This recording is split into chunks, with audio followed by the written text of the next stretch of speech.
que nos toca hoy meditar en el último capítulo del tan conocido Sermón del Monte, Evangelio de Mateo, capítulo 7. Algo que tenemos que resaltar es ver cómo encaja el Sermón del Monte en el Evangelio de Mateo, y es bueno recordar también el contexto del Sermón del Monte en la historia de la redención. En particular, cómo encaja el Evangelio de Mateo, que contiene este sermón, con la historia del Antiguo Testamento. No nos tenemos que olvidar que hemos venido leyendo la Biblia de Génesis en adelante, hemos pasado por Salmos, los profetas mayores, los profetas menores, nos hemos encontrado allí con esos 400 años de silencio y entramos a la historia del Nuevo Testamento y lo primero que nos encontramos es con el Evangelio de Mateo. Y una y otra vez, Mateo va a decir, todo esto sucedió para que se cumpliera lo dicho por el Señor por medio del profeta. Y constantemente Mateo está recordando las cosas que estaban profetizadas, anunciadas en el Antiguo Testamento, en los profetas, y que señalaban al Señor Jesucristo como Mesías. ¿Por qué? Porque Mateo está profundamente preocupado por mostrar la continuidad entre su evangelio y el Antiguo Testamento. Yo no quiero decir con esto que Mateo sabía que finalmente su evangelio iba a terminar siendo el primero del Nuevo Testamento. No, no estoy diciendo eso, porque Mateo es guiado por el Espíritu Santo y luego a lo largo de los siglos, hombres de Dios, estudiosos, deciden ubicar el Evangelio de Mateo como la puerta de entrada al Nuevo Testamento. Y entonces Mateo de esta manera hace un seguimiento que va a poner de manifiesto la vida de Jesús. Y hay por lo menos dos cosas que Mateo va a resaltar. En primer lugar, lo que Mateo le quiere decir al pueblo judío, quien es a los que él tiene en mente, porque eran los judíos los que conocían las escrituras. Por ejemplo, el domingo pasado he estado predicando de Marcos en Granada, y Marcos prácticamente no menciona nada, al contrario, Marcos tiene que explicar costumbres judías y tiene que traducir algunos términos y decir, por ejemplo, porque los fariseos se lavan las manos muchas veces. ¿Por qué lo dice Marcos? Porque él tiene a los gentiles, a los romanos en mente, y les tiene que explicar ciertas cosas, pero Mateo no. Mateo está pensando en los judíos, en el pueblo de Dios, en aquellos que conocían las Escrituras, y entonces él les quiere demostrar que Jesús es el Mesías tan esperado. Y entonces él va a desarrollar su mensaje de esta manera. Y de hecho, cuando uno repasa el Evangelio de Mateo, vemos, por ejemplo, que es Mateo quien nos relata la masacre de los niños en Belén. ¿Recordáis, no? Y esto es un paralelo a lo que aconteció, ¿dónde? En Éxodo capítulo 1 con Faraón y los niños, varones judíos que eran arrojados al Nilo y que debían morir, la orden dada a las parteras porque quería frenar la expansión del pueblo judío.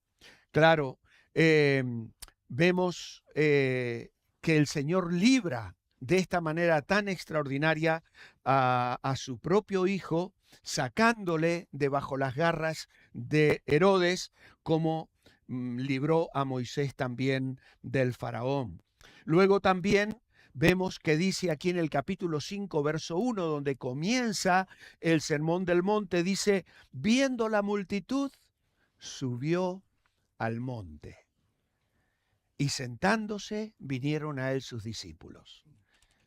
¿Quién subió al monte para recibir la ley?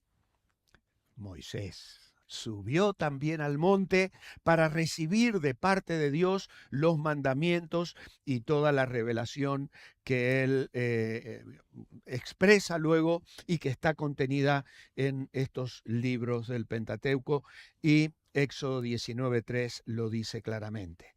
Y esos paralelismos se van extendiendo, porque Son 5 los libros del Pentateuco y 5 los sermones que Mateo nos va a presentar de Jesús a lo largo de su evangelio. Así que Mateo está preocupado por mostrar a Jesús como el más grande, incluso más grande que Moisés, aunque no lo dice tan abiertamente, pero hay otro segundo objetivo de Mateo. Y después de mostrar que Jesús es el Mesías, él quiere mostrar que el reino que Jesús ofrece es ese reino tan esperado. Y una vez más, este es un punto fundamental para entender el sermón. Son las leyes del reino, de un nuevo reino, de un nuevo pueblo. La intención de Dios siempre fue no solo dar mandamientos a su pueblo. Dios tuvo la intención de crear un nuevo pueblo, con nuevos corazones, con nuevos afectos, con nuevas actitudes, con una manera de vivir diferente. Y ese es precisamente el contenido que vamos a encontrar. Esta novedad es lo que Isaías, Jeremías, Ezequiel, Daniel y el resto de los profetas estaban anunciando, anticipando. ¿Qué decían? Tenéis que volver con vuestro corazón a Dios. Ellos esperaban un nuevo éxodo, una liberación, una liberación definitiva del castigo y del poder del pecado para el pueblo de Dios. Y entonces resuena el mensaje de Mateo, que entra en la escena de este sermón del monte y que describe la plena autoridad. Y cuando la gente termina de escuchar el sermón, al final del capítulo 7, dice, cuando terminó Jesús estas palabras, la gente se admiraba de su doctrina, porque les enseñaba como quien tiene autoridad y no como los escribas. Es el mismo Señor Jesús que al final de Mateo dirá, toda autoridad me ha sido dada. Por tanto, id por todo el mundo, a todas las naciones, en el nombre del Padre, del Hijo y del Espíritu Santo, enseñándoles a guardar todas las cosas que os he mandado. Así que Mateo nos está mostrando que Jesús es más grande que Moisés, el que ha venido y liberado a su pueblo y que ahora les ha dado su palabra.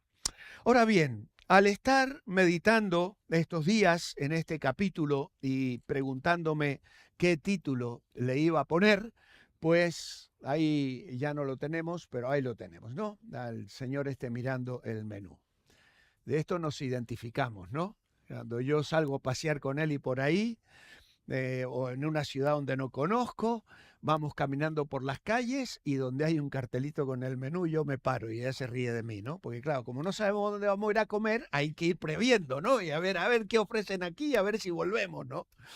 Y Eli se ríe de mí. Bueno, opciones limitadas. Opciones limitadas. Y hoy el enfoque de mi mensaje se va a centrar en las decisiones cruciales que Jesús presenta a lo largo de este capítulo. Este título sugiere que aunque el mundo ofrece muchas alternativas, en realidad Jesús las limita a solo 2. Aquellas decisiones que me llevan a la vida verdadera o que nos llevan a la destrucción. Y es una idea recurrente a lo largo del capítulo 7. Lo vamos a estar viendo una y otra vez. Por eso, la siguiente idea principal, que ahora nuestros colaboradores desde la mesa de mando allí van a poner en la pantalla. Como todo buen predicador, Jesús nos pone en un aprieto y nos pide que respondamos. Aquí al final del sermón nos hace ver la seriedad de lo que ha dicho. Las opciones son limitadas. El fruto es evidente y las consecuencias de nuestra respuesta son eternas.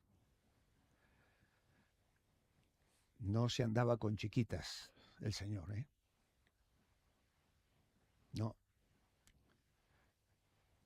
Solo dos: vida o destrucción. O escoges bien o escoges mal. O vas a la salvación o vas a la eterna perdición. Y de acuerdo a tu elección, el fruto es evidente. Se va a ver en tu vida. Se va a reflejar en tu conducta, en tu manera de vivir. Las demás personas lo vamos a observar y nos vamos a gozar y alegrar de los cambios, de la transformación que Dios hace en la vida de las personas. El fruto es evidente y las consecuencias de nuestra respuesta son eternas. Los ciudadanos del reino debemos manifestar una justicia que exceda a la justicia de los escribas y fariseos. Lo dice el Señor en el capítulo 5, verso 20. Porque os digo que si vuestra justicia no fuere mayor que la de los escribas y fariseos, no entraréis en el reino de los cielos. Vaya. La justicia de los fariseos, como sabemos, tenían principios y una manera de vivir estricta. Y el Señor les dice: yo no vengo aquí a rebajar el listón, ¿eh? No os creáis. Si vuestra justicia no fuese mayor. Claro, nosotros hoy sabemos lo que es el Evangelio, ¿no? Y que la justicia de Cristo nos es imputada, porque si no, nos vamos todos perdidos, somos incapaces de alcanzar esa justicia. Pero el Señor lo dice aquí claramente. Esa justicia solo se produce cuando somos transformados por la gracia y el poder de Dios a través del Evangelio de Jesucristo. Y entonces, agarraos que baja la bandera a correr. Primer punto: escoge entre juzgar o ser misericordioso.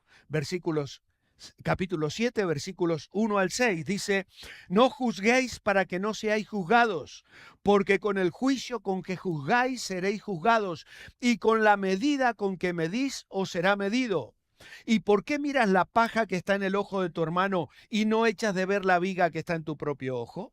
¿O cómo dirás a tu hermano: déjame sacar la paja de tu ojo y he aquí la viga en el ojo tuyo? Hipócrita, saca primero la viga de tu propio ojo y entonces verás bien para sacar la paja del ojo de tu hermano. No deis lo santo a los perros, ni echéis vuestras perlas delante de los cerdos, no sea que las pisoteen y se vuelvan y os despedacen. Así que aquí Jesús nos presenta la primera elección. Podemos juzgar a los demás o podemos mostrar misericordia. Escoge entre juzgar o ser misericordioso. El juicio nos llevará a ser juzgados con la misma severidad con la que somos juzgados, mientras que la misericordia abre la puerta a la gracia. Y amados hermanos, debemos optar por la misericordia, fruto de una autoevaluación. Yo tengo que evaluarme a mí mismo. Primero tengo que mirarme yo antes de condenar a los demás. Y esto, ojo, no significa, que luego lo vamos a ver, que no tengamos que tener un criterio a la hora de mirar a los demás, porque luego el Señor dirá: por sus frutos los conoceréis. Así que hay evidencia de que yo puedo tener un criterio a la hora de mirar la vida de un hermano, de una hermana, de una familia, de alguien que dice ser un hijo o hija de Dios. Yo tengo un parámetro de medida y de juicio, pero antes me tengo que juzgar a mí mismo. Tengo que mirar mi propio corazón pecaminoso y las luchas internas que yo libro dentro de mi corazón. Y cuando lo hago, voy a tener una tendencia clara a la misericordia. Debo tener misericordia en lugar de caer en un juicio crítico e hipócrita. Porque cuidado, a veces señalamos a otros. Y como lo solemos decir cuando estudiamos o predicamos con evangelismo explosivo, sabéis que usamos las manos para recordar los 5 puntos del evangelio: gracia, hombre, Dios, Cristo y fe. Y claro, gracia es este pulgar que usamos para, ya casi no se usa, ¿no? Pero cada vez menos.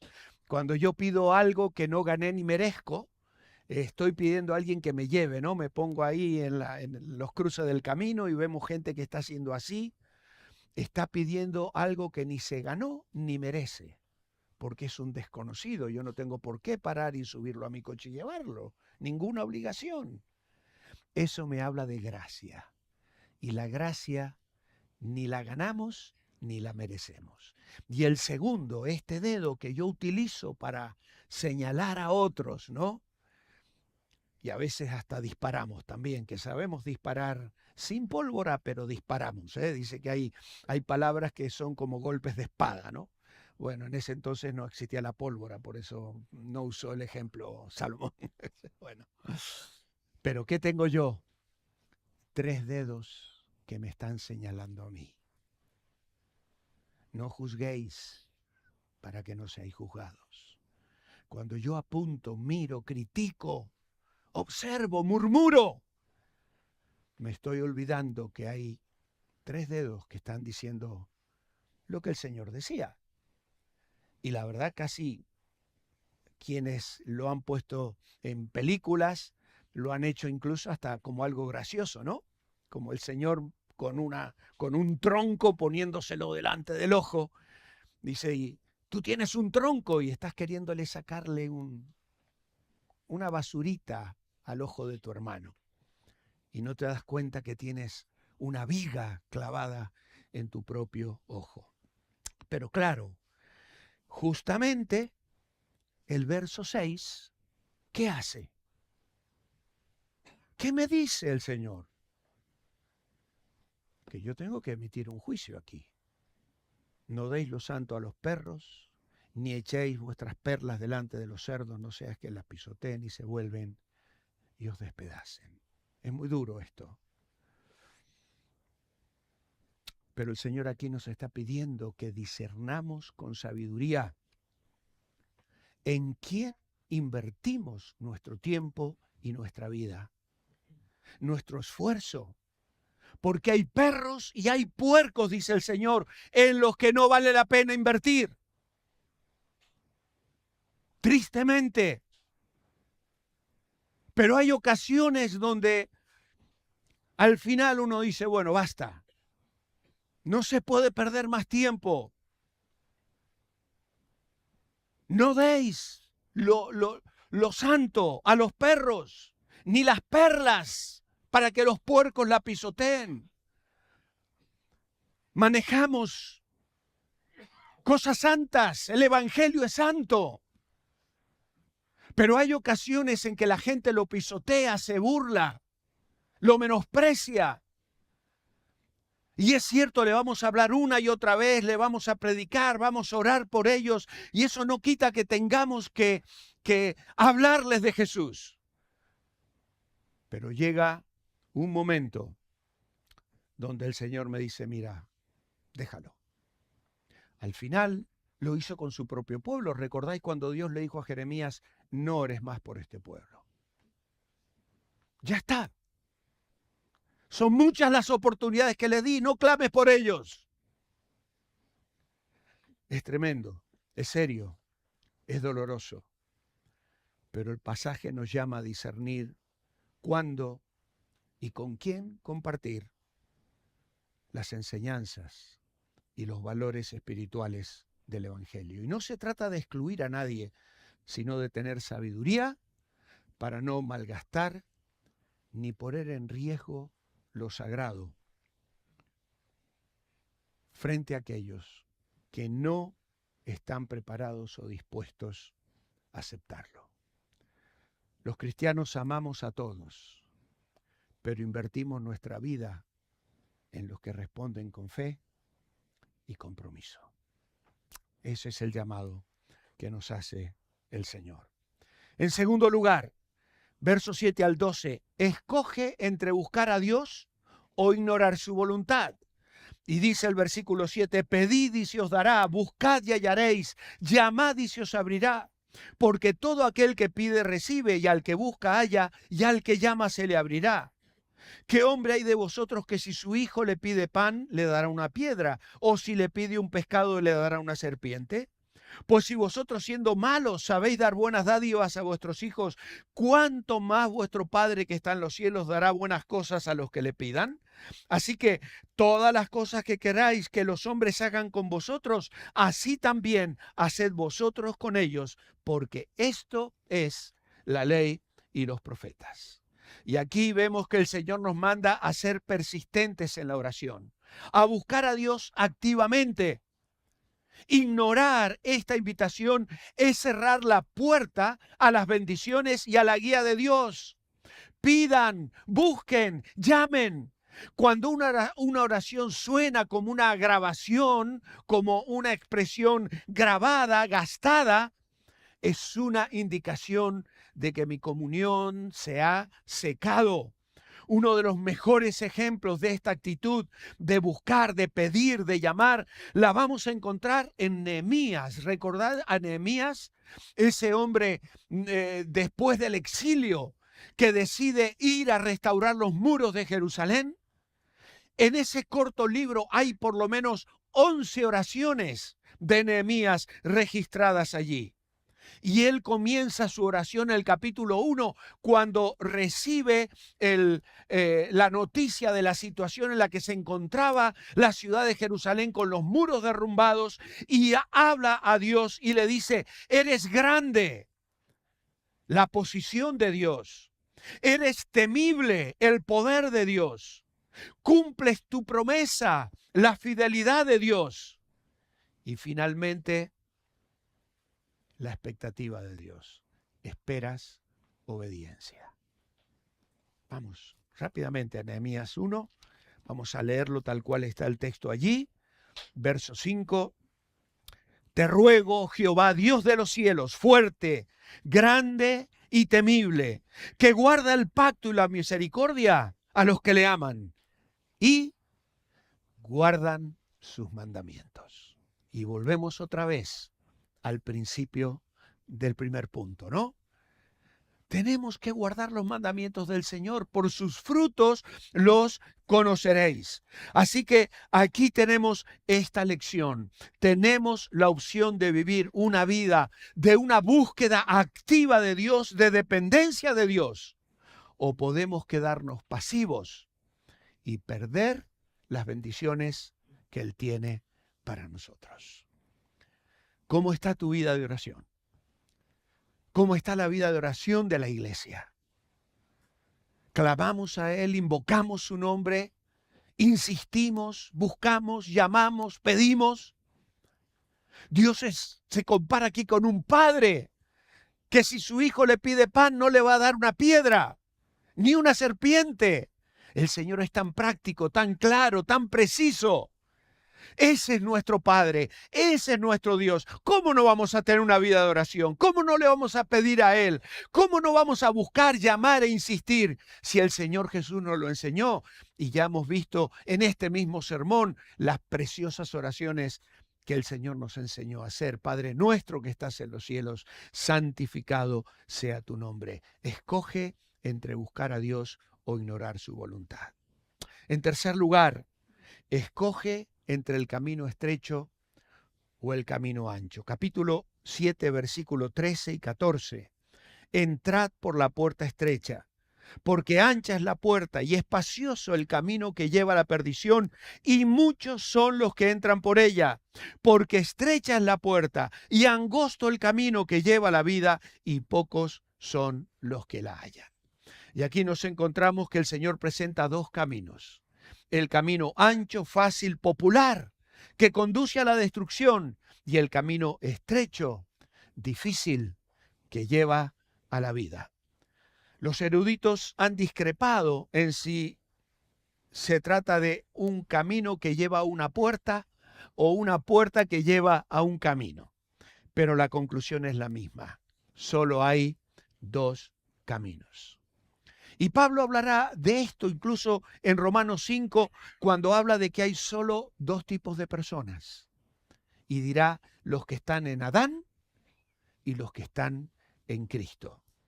Jesús nos dice que solo hay dos tipos de camino y todo el mundo en el planeta Tierra está en uno de ellos.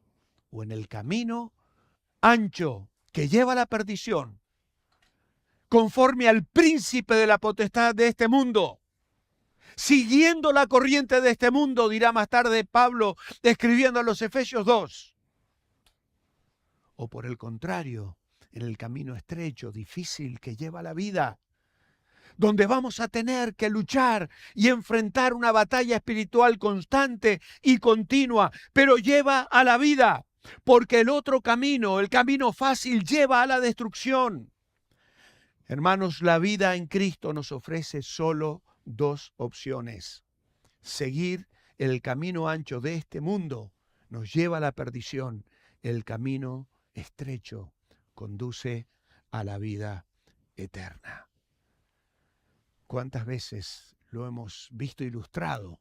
Esos antiguos cuadros ya casi no se ven, ¿no? Pero en alguna casa todavía suelo entrar y encontrar ese cuadro con toda la representación del camino ancho, con placeres y fiestas y juergas y diversiones, dinero, entretenimiento, riquezas, pero finalmente el abismo y aquel camino estrecho, sinuoso, con leones, con una lucha constante, peligros, pero finalmente el cristiano, el peregrino que llega al cielo, a la presencia del Señor. Así que escoge entre el camino ancho o el camino estrecho. Yo no sé, no conozco los corazones de todos los que estáis aquí, pero tal vez hay alguien que todavía se está planteando qué camino seguir. Pues estás en uno de los dos. Estás en uno de los dos. Te guste o no te guste. Y hoy te animamos a escoger el camino que lleva a la vida. Porque por nacimiento, por herencia, somos pecadores. Vivimos bajo la condenación del pecado. Y necesitamos ser rescatados por la gracia y la misericordia de Dios en Cristo y la obra que Él realizó en la cruz del Calvario a nuestro favor. En cuarto lugar, escoge entre verdadera fe o apariencia vacía. Versículo 15. Guardaos de los falsos profetas, que vienen a vosotros con vestidos de oveja, pero por dentro son lobos rapaces. Por sus frutos lo conoceréis. ¿Acaso se recogen uva de los espinos o higos de los abrojos? Así todo buen árbol da buenos frutos, pero el árbol malo da frutos malos. No puede el buen árbol dar malos frutos, ni el árbol malo dar frutos buenos. Todo árbol que no da buen fruto es cortado y echado en el fuego. Así que por sus frutos los conoceréis. Y aquí el Señor está advirtiendo sobre falsos profetas. Aquellos que dicen Señor, Señor, pero no hacen la voluntad de Dios. Y aquí se nos confronta con una opción: tener una fe auténtica que da fruto o una fe superficial que no transforma el corazón. La obediencia a su voluntad es la prueba de la verdadera fe en Cristo. La prueba no consiste en palabras. La prueba no consiste en decir Señor, Señor, sin obedecer sus mandamientos. Es muy fácil aprender vocabulario religioso, incluso aprender de memoria versículos bíblicos, cánticos religiosos. Sin embargo, no obedecer la voluntad de Dios. Cuando alguien nace de nuevo, tiene el Espíritu de Dios viviendo en su interior, dice Pablo a los Romanos capítulo 8. Y el Espíritu le capacita para saber y hacer la voluntad del Padre. El amor de Dios, dice Pablo a los Romanos, capítulo 5, verso 5, ha sido derramado en nuestros corazones. Ha inundado nuestros corazones y ese amor nos motiva a obedecer a Dios y a servir a los demás. Las palabras no pueden sustituir a la obediencia, ni tampoco las obras religiosas. Predicar, echar fuera demonios, hacer milagros pueden ser cosas inspiradas, pero no aseguran la salvación. Es muy probable que Judas haya participado en alguna de estas actividades. Él salió y viajó con otros discípulos que volvieron contentos porque decían: los enfermos son sanados, los demonios son sometidos, y estaban contentos de la experiencia religiosa que habían tenido. Pero ojo,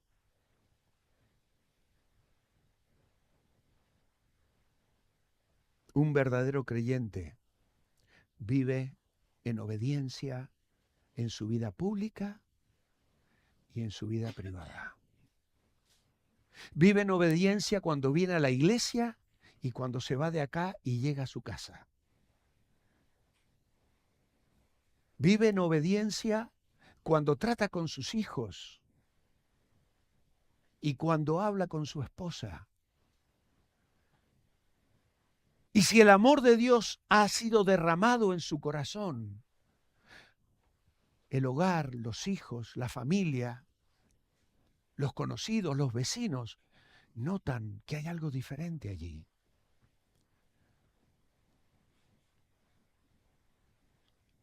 Nada destruye más la fe de los hijos que la incoherencia de los padres en el hogar. Venir a la iglesia, servir, cantar, aparentar, pero llegar a casa y pelear, insultar, maltratar a los hijos, maltratar a la esposa, tener un vocabulario soez,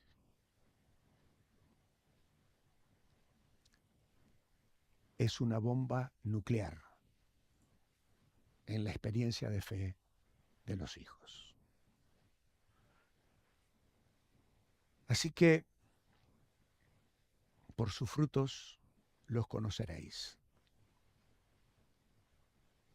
La verdadera fe produce frutos y nos llama a vivir de acuerdo a la voluntad de Dios. No basta con una apariencia exterior de piedad.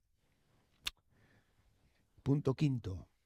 Escoge dónde construyes. ¿Sobre la roca o sobre la arena?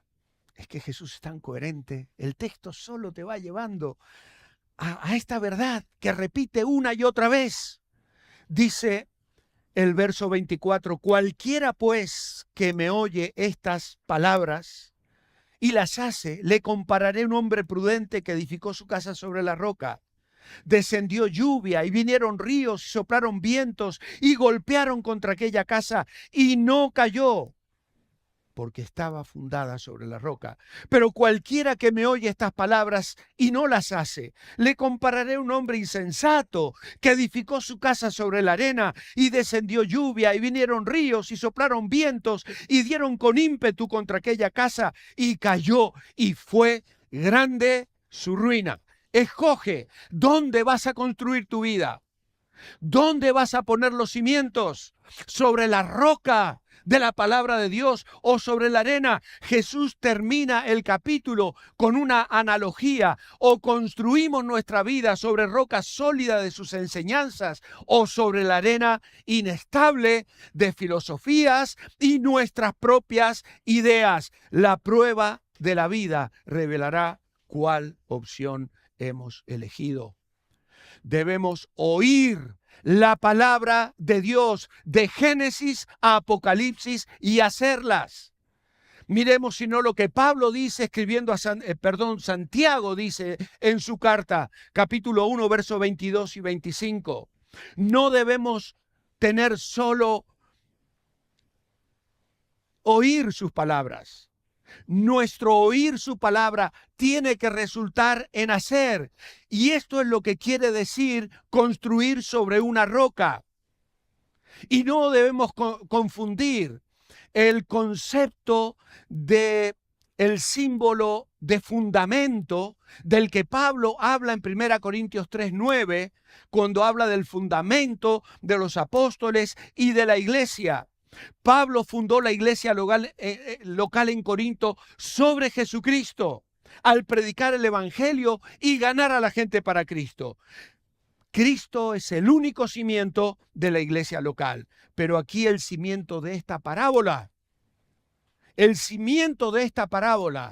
no es la iglesia, no son los apóstoles. El cimiento de esta parábola es la obediencia a la palabra de Dios. Allí está la roca sobre la que construimos.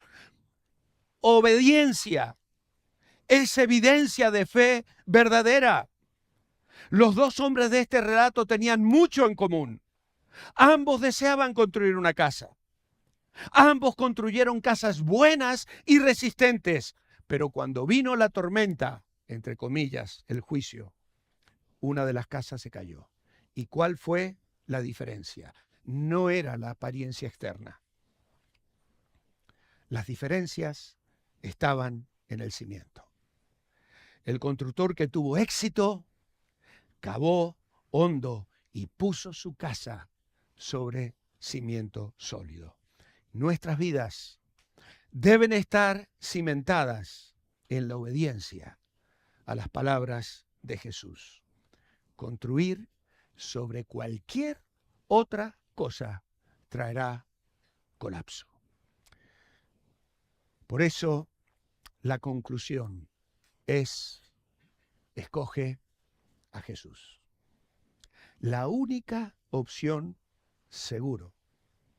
Cuando terminó Jesús estas palabras, la gente se admiraba de su doctrina, porque les enseñaba como quien tiene autoridad y no como los escribas. Así que bajo este enfoque, el mensaje sería que aunque parezca haber muchas alternativas en la vida al final, solo hay dos caminos: seguir a Jesús o no hacerlo. Las opciones son limitadas y las decisiones que tomamos tienen consecuencias eternas. Después de dar la ilustración de las dos sendas, los dos árboles, nuestro Señor concluye su mensaje con la ilustración de estos constructores y sus casas. Los dos caminos ilustran el comienzo de la vida de fe. Los dos árboles ilustran el crecimiento y el resultado de la vida de fe. Y las dos casas ilustran el final de la vida de fe, cuando Dios juzgará todas las cosas. Hay falsos profetas en la puerta que lleva a la senda estrecha. Facilitan la entrada de la gente, pero al final de ese camino hay destrucción. La prueba final no es lo que pensamos de nosotros mismos, ni lo que otros pudieran pensar. La prueba final es: ¿qué dirá Dios? ¿Qué dirá Dios de mi vida? ¿De cómo he construido? ¿De qué camino escogí seguir? ¿Qué dirá Dios? Corría el año 1907 y un señor que se llamaba Bartolo, mi bisabuelo, envió una tarjeta a mi bisabuela Rosa en Italia. Te quiero y te extraño mucho. Tenían 3 hijos. El tío abuelo Juan, mi abuelo Luis y el tío abuelo Pedro. En el año 1912 pudo traerlos y se reunieron en la ciudad de Rosario, en Argentina. Allí les dijeron que en el norte de Córdoba, en un pueblito perdido que se llamaba Ischilín, había trabajo, una hacienda donde podían trabajar, y allá se fueron. El viaje fue terrible, la noche muy dura, había muchísimos peligros y en la noche los hijos lloraban de terror y él sacó una escopeta para defenderse de los ruidos de animales o no sé de qué.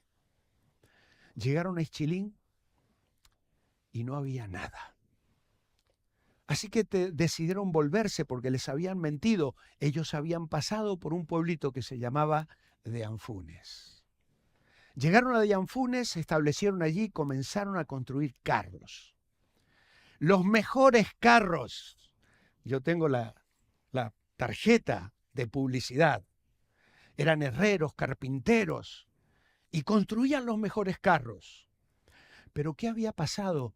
En esa temporada donde la abuela todavía estaba con los niños en Italia, el abuelo Bartolo había conocido a un predicador que se llamaba Vereto, de apellido, que le habló de Cristo. Él había ido a una casa de compraventas con el único dinero que tenía a comprar una Biblia y no le llegaba. Y mostró tanto interés en la Biblia que el tendero se la dio por los pocos centavos que tenía en el bolsillo. Y ese hombre Vereto llevó al bisabuelo Bartolo a los pies del Señor. El abuelo les leía la Biblia todos los días en la casa a la abuela Rosa y a los hijos mientras construían los carros allí en Dianfunes. Un matrimonio inglés, colportor, llegó a otro pueblito vecino que se llamaba Tulumba vendiendo Biblias. El cura contrató a 3 hombres para quemarles el carro durante la noche.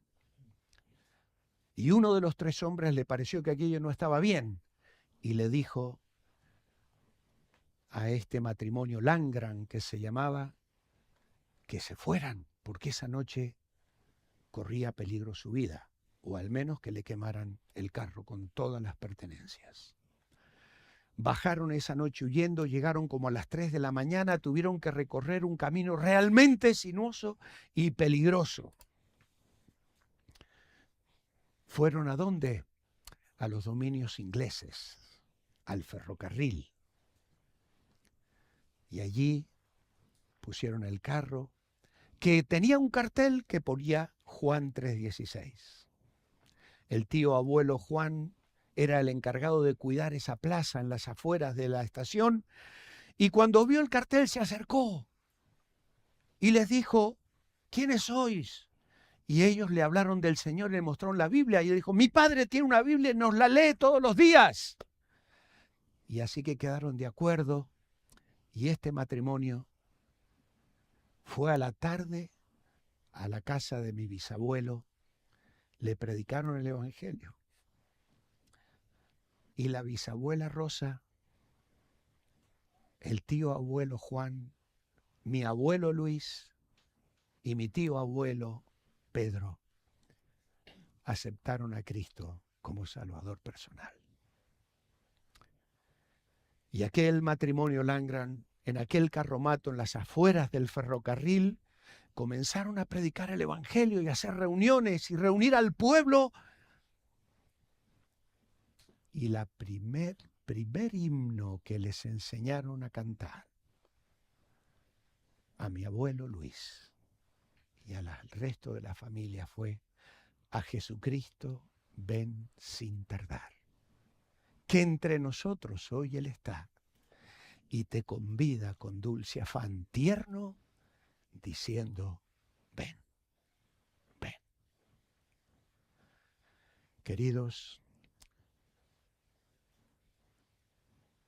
¿qué hubiese pasado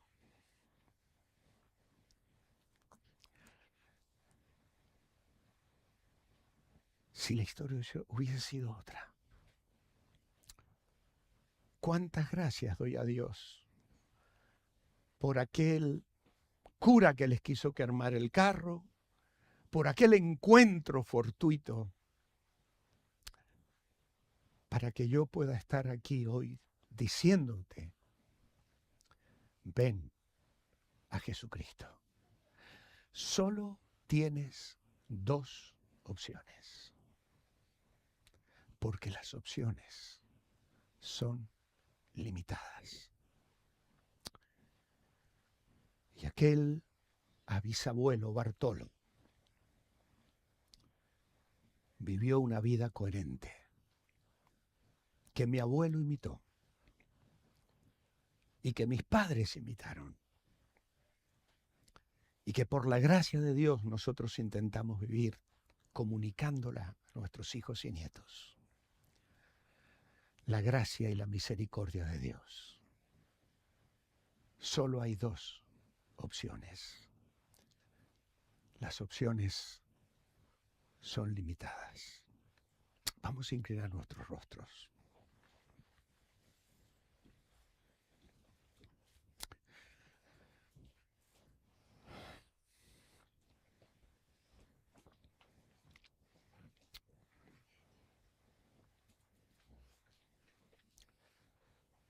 Padre, en esta mañana queremos darte gracias por el Sermón del Monte, por la persona de Jesús, por sus enseñanzas, por el Evangelio del Reino, porque nos ha salvado la vida, Señor. Y lo sigue haciendo a todos aquellos que entienden y aceptan esta verdad. Oh Padre, pedimos que nadie se vaya de aquí hoy sin optar por Jesús, por el camino estrecho, por pasar esa puerta que lleva a la vida, por gozar las bendiciones del cielo, de la salvación, de tener a Cristo en el corazón. Ayúdanos, Señor, a vivir vidas coherentes, a vivir en obediencia, a comunicar a nuestros hijos el temor a Dios. Ayúdanos, Señor, a construir sobre la roca de la obediencia a tus mandamientos. Lo pedimos hoy en tu nombre. Amén y amén.